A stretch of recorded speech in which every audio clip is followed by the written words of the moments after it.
बोला बोला मदनपुर वाली माई की तो ये कोई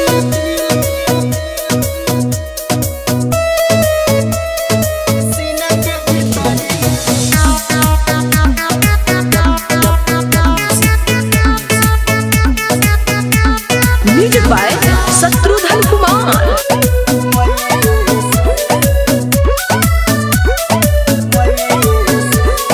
गंगा जी के पानी असली पानी जमीनिया सुनानी हजहिए से गंगा जी के पानी असली पानी जमीनिया सुनानी हजहिए से तो ये कही गो दिल बावे सीना के भीतरिया उहो दिल लागल बा मइए से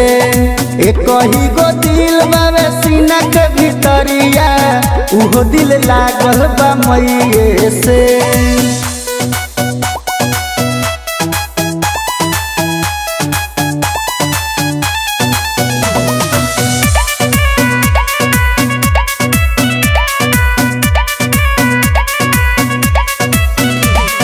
मनवा के सोचल सपनवा पूरन होई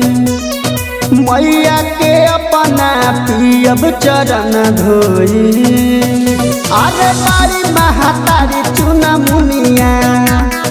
महिमा के जाने सारी दुनिया छछन ले अखिया देखला सुरतिया उन पर कहिए से तो ये कही गो दिल बावे सीना के भीतरिया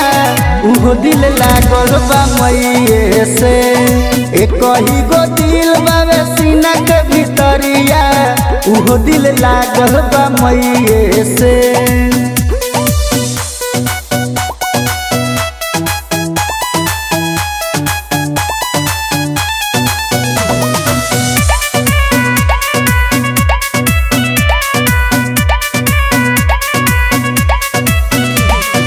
पानी सजवले पूजा के थरिया हो